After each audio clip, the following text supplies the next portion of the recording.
So hello my dear lovely student, आप सभी का वेलकम है पीपीआई ट्यूटोरियल के यूट्यूब चैनल पे। और आज से हम लोग शुरू करने जा रहे हैं आपका डेली लाइफ क्लासेस, जो कि आपका यूट्यूब चैनल पे फ्री ऑफ कॉस्ट चलेगा। सो क्लासेस के बारे में आपको टाइम शेड्यूल और कौन सा सब्जेक्ट किस दिन होगा, उसके लिए आपको टेलीग्राम चैनल ज्वाइन करना होगा। टेलीग्राम चैनल का नेम है पीपीआई ट्यूटोरियल, स्क्रीन पे भी देख सकते हो, नहीं तो डिस्क्रिप्शन बॉक्स में लिंक है, उसको भी क्लिक करके आप जा सकते हो। जस्ट आपको पीपीआई ट्यूटोरियल सर्च करना होगा टेलीग्राम चैनल पे। वहाँ पर आपको फ्री ऑफ कॉस्ट सारा आपको क्लास का पीडीएफ, टाइम शेड्यूल और सही टाइम पे आने पे आपका टेस्ट भी कंडक्ट कराया जाएगा। आज की क्लास में हम लोग वीवीआई क्वेश्चंस करेंगे for paramedical and paramedical matric Bihar के लिए, और अच्छे से हम लोग पूरा डिटेल में करेंगे विथ एक्स्ट्रा डिटेल। और अलग से एक और जानकारी, जो भी बच्चे थ्योरी क्लासेस करना चाहते हैं यानी बेसिक से सारे सब्जेक्ट्स को हाई तक पढ़ना चाहते हैं, तो आप हमारे पेड कोर्स को भी ज्वाइन कर सकते हो, जहाँ पर आपको सारे शिक्षक देख सकते हो पैरामेडिकल क्वालिफाइड है, तो सारे एक्सपीरियंस टीचर जो भी आपके पैरामेडिकल क्वालिफाइड कर चुके उनके द्वारा आपको पढ़ाया जाएगा। और कोर्स का फी आप देख सकते हो अभी बहुत ही कम है, ये जल्दी इंक्रीज कर दिया जाएगा। तो आप अगर इंटरेस्टेड हैं क्लास के बाद, तो आप व्हाट्सएप नंबर पे हमें व्हाट्सएप कीजिएगा, आपको फर्दर सारा डिटेल्स दे दिया जाएगा। तो चलिए समय ना गाते हैं, आज की क्लास को शुरू करते हैं। In which great era did the bird rises? The first bird rises. तो प्रथम पक्षियों का उदय किस महाकाल में हुआ था? तो हमें ये बताना है। तो आपका सबसे पहले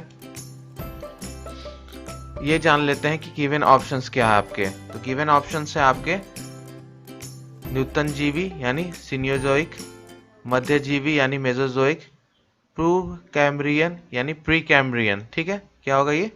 प्री कैम्ब्रियन। ठीक है, प्री कैम्ब्रियन।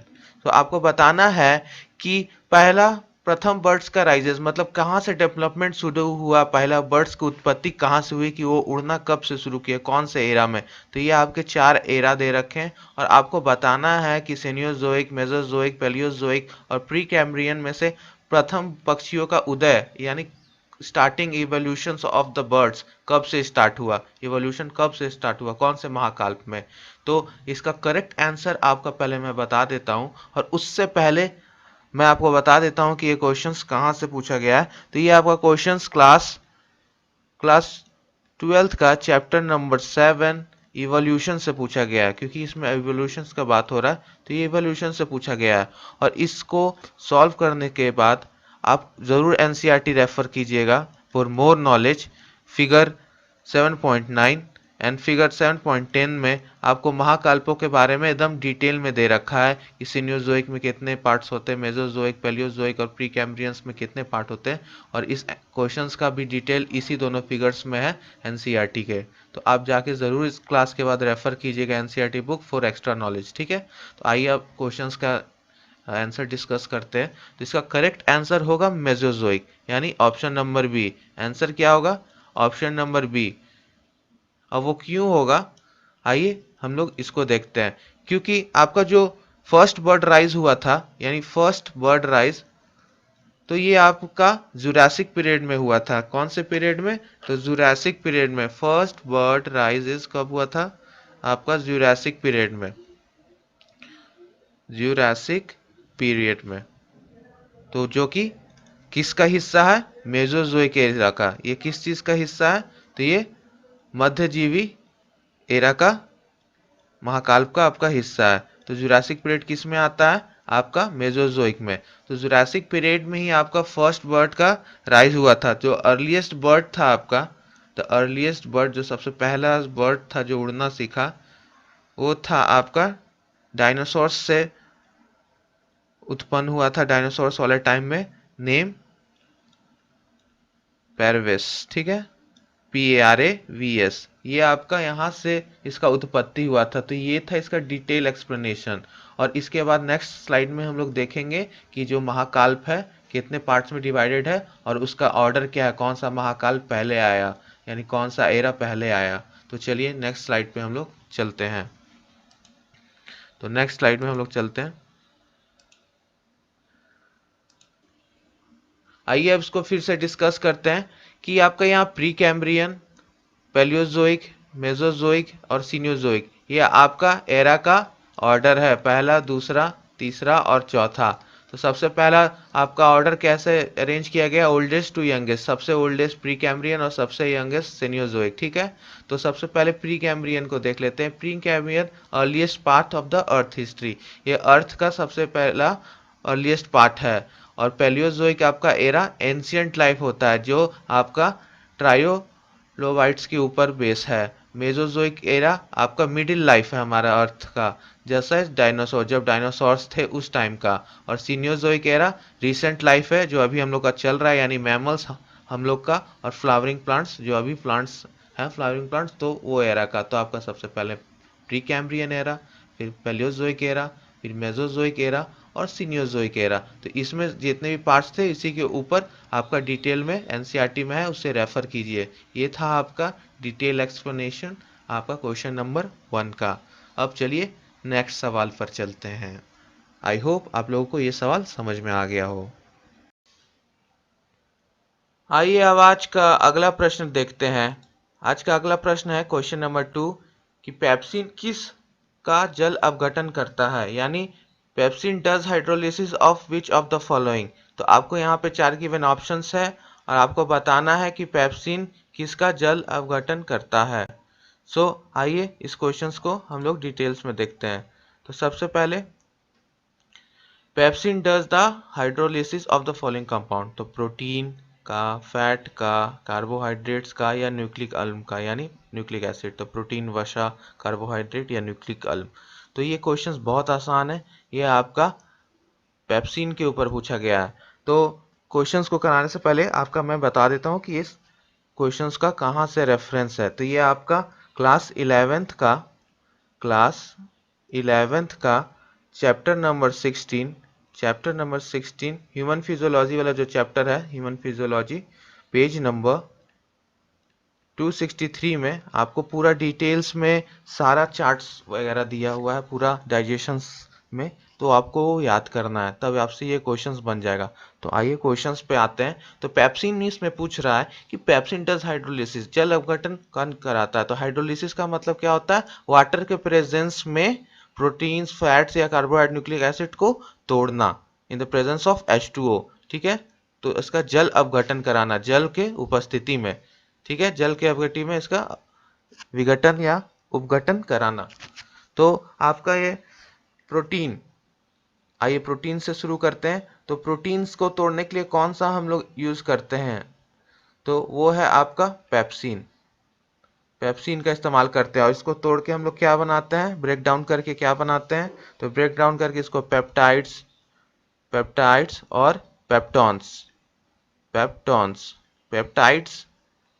और पेप्टॉन्स बनाते हैं। तो आपका करेक्ट आंसर ए ही होगा, ठीक है। आपका करेक्ट आंसर क्या होगा, ए। अब आइए फैट, कार्बोहाइड्रेट, न्यूक्लिक एसिड को भी देख लेते हैं कौन सा तोड़ता है। तो फैट्स के लिए हम लोग कौन सा एंजाइम लेते हैं, लाइपेसेस, ठीक है। क्या लेते हैं, लाइपेसेस। और लाइपेसेस क्या करता है, किस चीज में फैट्स को ब्रेक डाउन कराता है, तो उसको हम लोग बोलते हैं फैटी एसिड्स में। अब कार्बोहाइड्रेट्स के लिए हम लोग कौन सा यूज करते हैं, तो कार्बोहाइड्रेट्स के लिए हम लोग यूज करते हैं सुक्रेज, इन्वर्टेज, ये सारा हम लोग कार्बोहाइड्रेट्स के लिए यूज करते हैं। और ये ब्रेक डाउन करा के क्या बनाता है, सुगर्स, सिंपल सुगर्स में या इन्वर्टेड सुगर्स में। सिंपल शुगर हो गया चाहे इन्वर्टेड सुगर्स हो गया। इन्वर्टेड सुगर्स बहुत अच्छा वर्ड है, इसको आपको जरूर जानना, आपका वर्क है कि इन्वर्टेड शुगर किसे कहते हैं, इन्वर्टेड शुगर किसे कहते हैं और किस चीज से इन्वर्टेड से आपका इन्वर्टेड शुगर बनता है, ठीक है। तो ये आपको जानना है।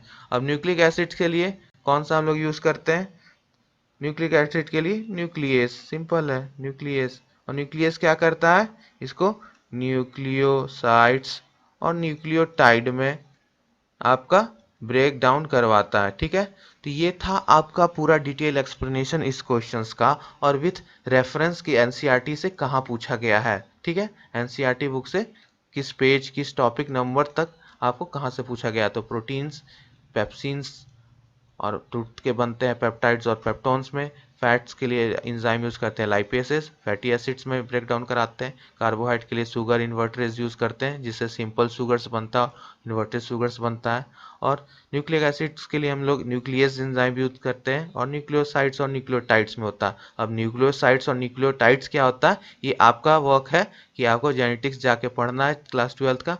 और न्यूक्लियोसाइड्स और न्यूक्लियोटाइड्स ये आप केमिस्ट्री में भी इसे पढ़ सकते हो बायोमोलिक्यूल्स में। तो इसका क्या पार्ट्स होता है, इसका क्या सब पार्ट्स होता है, इसको भी डिटेल में आप लोग एक बार जरूर देख लेना। चलिए अब नेक्स्ट क्वेश्चन पे बढ़ते हैं। आइए आज का अब नेक्स्ट प्रश्न देखते हैं। Question number 3। क्वेश्चन नंबर 3 आपसे क्या पूछ रहा है कि ग्रीन मक्खी के कुल का नाम क्या है, the name of the family of house fly. तो आपको फैमिली का नेम बताना है हाउस फ्लाई का।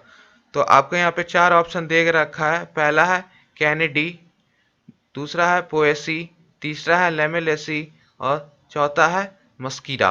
तो आपको बताना है कि गृह मक्खी जो हमारा हाउस फ्लाई घर में जो मक्खी उड़ती है उसका फैमिली का नाम क्या है, कुल का नाम क्या है।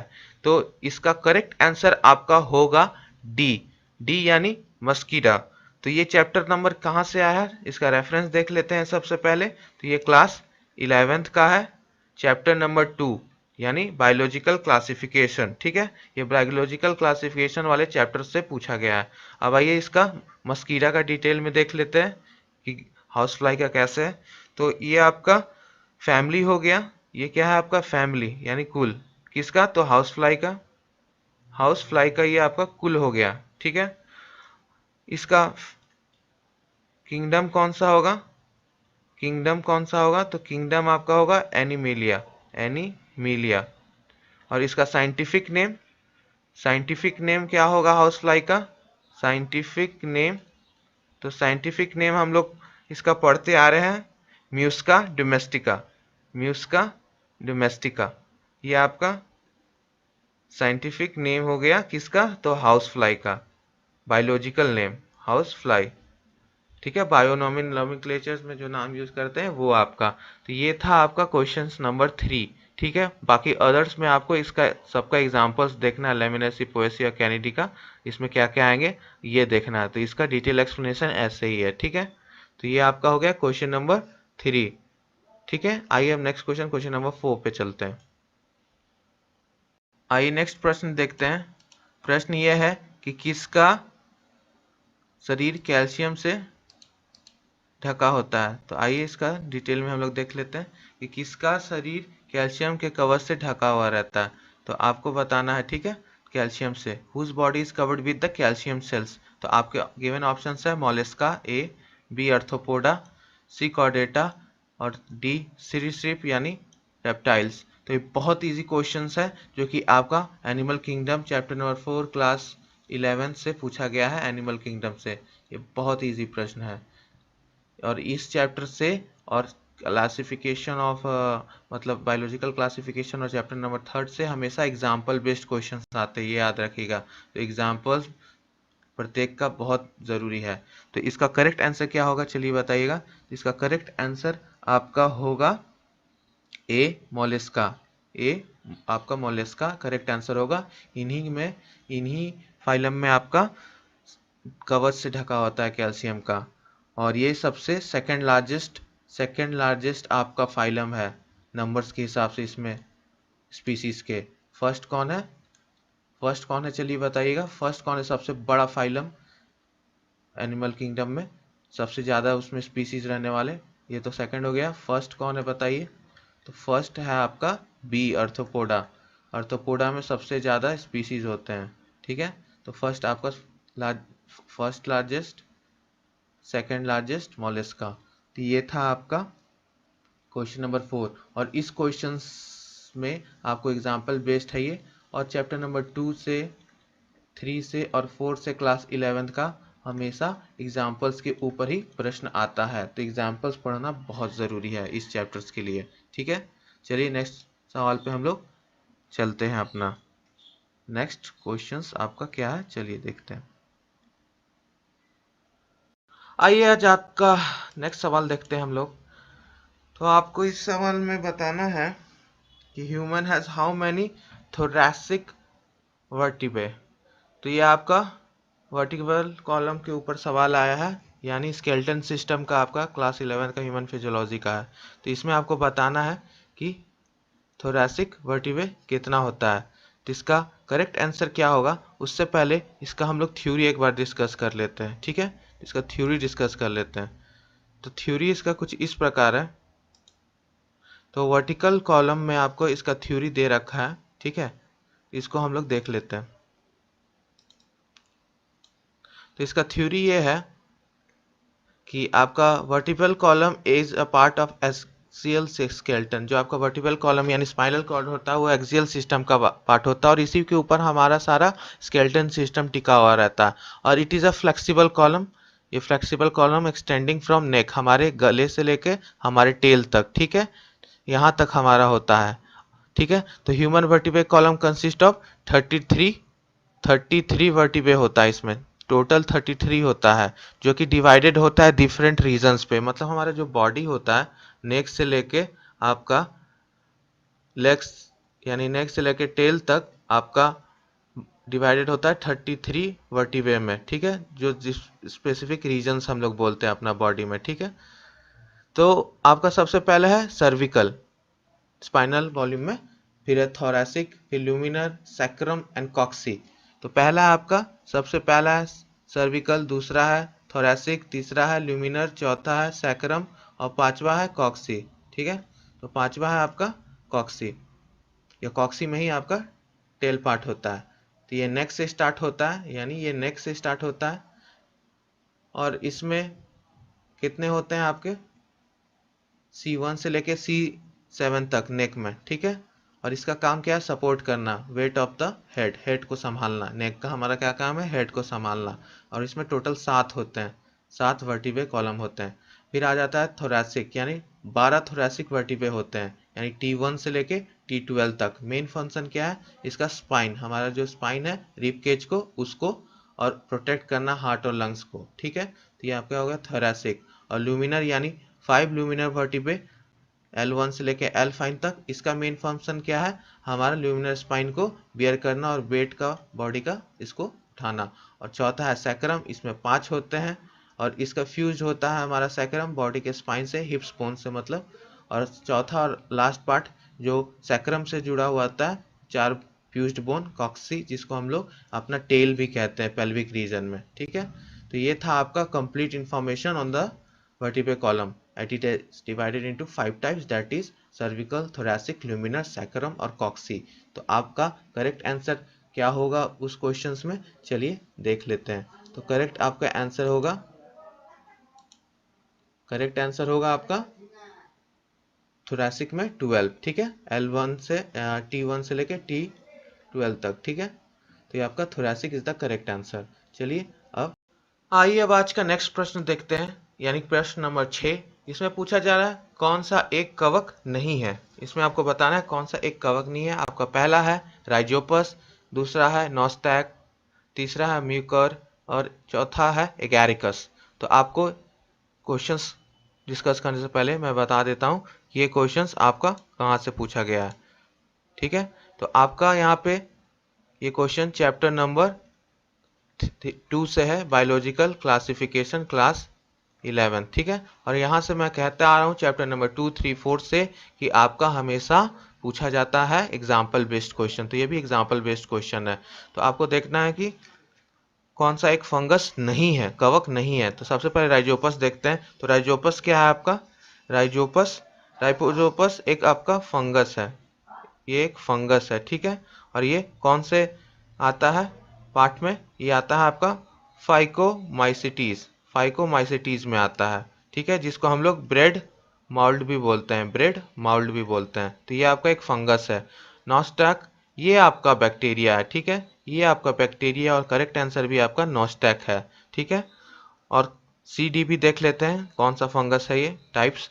तो फंगस है ये भी फंगस है, क्योंकि इसमें से एक फंगस नहीं है तो आपका तो बी बैक्टीरिया निकल गया, तो ये दोनों तो फंगस ही है, फंगस का एग्जांपल। ये भी आपका म्यूकर भी आपका फाइकोमाइसिटीज है, फाइकोमाइसिटीज। ठीक है। और डी भी आपका एगैरिकस, ये भी आपका एक एग्जाम्पल है बसीडोमाइसिटीज का, बसीडोमाइसिटीज का, जिसको हम लोग भी अदर फेमस नेम है ब्रैकेट फंगी, ब्रैकेट फंगी, तो इसको हम लोग ब्रैकेट फंगी के नाम से जानते हैं। चलिए अब नेक्स्ट प्रश्न पे चलते हैं।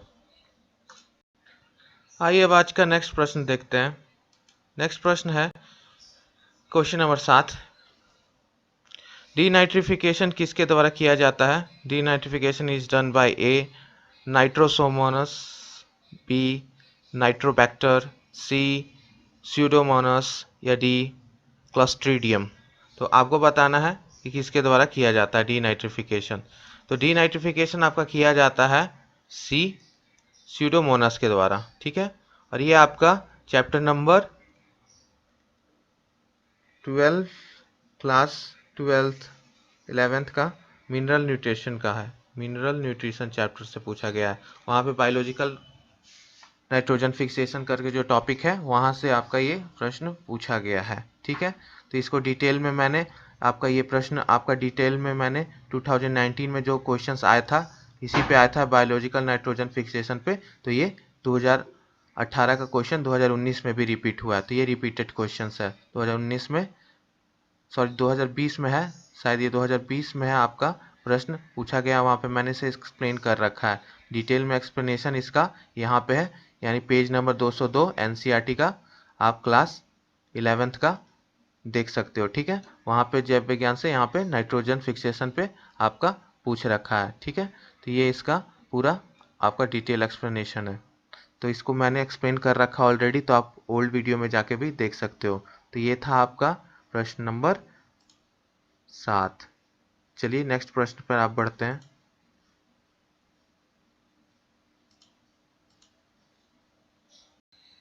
आइए अब आज का नेक्स्ट प्रश्न देखते हैं। नेक्स्ट प्रश्न में आपसे पूछा जा रहा है कि लार किस परिवर्तन को उत्प्रेरण करता है? तो आपका है व्हाट चेंजेस इंड्यूस सलाइवा। तो पहला ऑप्शन है आपका सुक्रोज को ग्लूकोज में प्लस फ्रक्टोज में तोड़ना, दूसरा है स्टार्च को माल्टोज में, तीसरा है वसा यानी फैट को फैटी एसिड वसीएल में, और डी माल्टोज को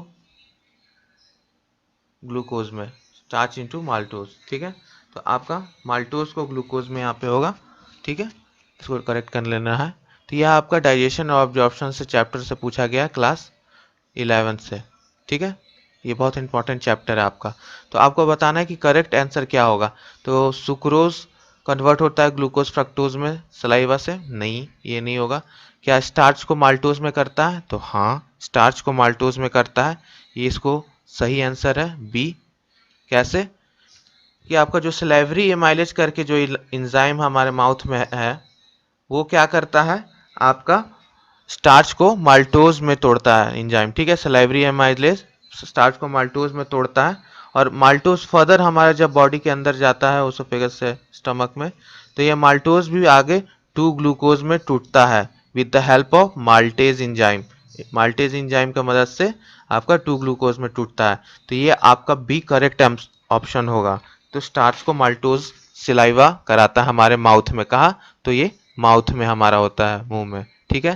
तो ये आपका करेक्ट आंसर हो गया। फैट से फैटी एसिड कहाँ पे होता है, स्टार्च से माल्टोज, ये सब आपको देखना होगा, ठीक है। और माल्टोज से ग्लूकोज, इसको ठीक कर लीजिएगा, ये माल्टोज से ग्लूकोज होगा ऑप्शन, ठीक है, ये नहीं होगा, ठीक है, माल्टोज से ग्लूकोज। नेक्स्ट क्वेश्चन पे चलते हैं, और आज का आखिरी प्रश्न है विच कंटेन गैलेक्टोज। पहला है स्टार्च, दूसरा है सुक्रोज, तीसरा है लैक्टोज, और चौथा है माल्टोज। तो एक एक करके देखते हैं स्टार्च किस चीज़ों से बना रहता है। तो आपका स्टार्च किस चीज़ों से रहता है, माल्टोज से बना हुआ रहता है, ठीक है। माल्टोज 2 ग्लूकोज से बना हुआ रहता है, ठीक है। सुक्रोज आपका ग्लूकोज से बना हुआ रहता है, और फ्रक्टोज से बना हुआ रहता है, ठीक है, शुगर केन का एग्जांपल। लैक्टोज आपका रहता है गैलेक्टोज से बना हुआ, ठीक है, गैलेक्टोज। और माल्टोज तो आपको पता ही है 2 ग्लूकोज से। तो आपका करेक्ट आंसर क्या हो जाएगा, ऑप्शन नंबर 3। ये भी आपका डाइजेशन से चैप्टर से आया है। तो डाइजेशन का देख रहे हो कि आप वेटेज कितना है। तो डाइजेशन ऑब्जॉर्प्शन आपको अच्छे से एनसीईआरटी से पढ़ जाना है पूरा, क्योंकि जो चैप्टर्स बेसिक्स होते हैं, यानी चैप्टर नंबर 1 हो गया, 2 हो गया, 3 हो गया, 4 हो गया, डाइजेशन वाला चैप्टर्स हो गया, ये सब क्लास 11 के, और मिनरल न्यूट्रिशंस हो गया, ये सब बहुत इंपॉर्टेंट चैप्टर, ये 5-6 चैप्टर्स हैं, बहुत इंपॉर्टेंट चैप्टर्स हैं फॉर क्लास 11th। और क्लास 11 से लगभग 50% क्वेश्चंस, यानी 3 से 4 क्वेश्चंस, और 3 से 4 क्वेश्चन जेनेटिक्स, और उसके बाद मॉलिक्यूलर इनहेरिटेंस से आता है आपका क्लास 12 से। तो यहाँ से आपका 5-6 प्रश्न बन जाता है। तो बस इतना ही 7 से 8 चैप्टर करने पे आपका अच्छा मार्क्स आ सकता है पैरामेडिकल में। तो ये मेरा इंपॉर्टेंट टिप था आपको कि कम मेहनत में बायोलॉजी में कैसे तैयारी करें। और आप खुद देखोगे कि कितना अच्छे से यहाँ पे एक्सप्लेन किया है मैंने कि चैप्टर वाइज, कि आपको आसानी हो कि चैप्टर्स कौन इंपॉर्टेंट है, और आपको प्रत्येक क्वेश्चंस का मैंने चैप्टर्स बता रखा है। तो चैप्टर्स को नोट डाउन करते चलिए, और प्रीवियस ईयर पूरा 2010 से 2020 तक करिए, आपका आराम से टॉपिक्स आपको मिल जाएगा। उतना ही चैप्टर्स पढ़िए, कम चैप्टर्स पढ़िए, अच्छे से पढ़िए, आपका क्लियर हो जाएगा। तो आई होप आपको ये अच्छा लगा हो, और चैनल पे नए हो तो इसे सब्सक्राइब कर देना और चैनल को शेयर करना। और डिस्क्रिप्शन बॉक्स में नीचे डिस्क्रिप्शन बॉक्स में जाके आपको इंस्टाग्राम, फेसबुक और टेलीग्राम चैनल का लिंक, तीनों का मैंने दे रखा है। तो वहाँ पे जाके ज्वाइन हो जाइए, और इस तरह के पीडीएफ पाने के लिए वहाँ पे पीडीएफ टेलीग्राम चैनल पे डाल दिया मैंने, लिंक नीचे डिस्क्रिप्शन बॉक्स में, ठीक है। वहाँ जाके क्लिक करके आप लोग इंस्टा, एफबी और टेलीग्राम तीनों जगह जुड़ जाओ, ठीक है।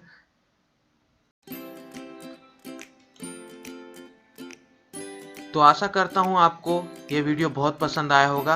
अपना फीडबैक ज़रूर देना कि कैसा लगा आपको एक्सप्लेनेशन प्रत्येक क्वेश्चंस का, और अपना कमेंट ज़रूर देना कि आपको कैसा लगा, क्योंकि आपका कमेंट हमारे लिए बहुत वैल्यूबल है, हमारे लिए बहुत महत्वपूर्ण है। और इसी तरह के इंफॉर्मेटिव और न्यूज़ और कंटेंट से रिलेटेड वीडियोस पाने के लिए पीपीआई ट्यूटोरियल को ज़रूर सब्सक्राइब कर लेना, ठीक है। Thank you and thanks for the watch.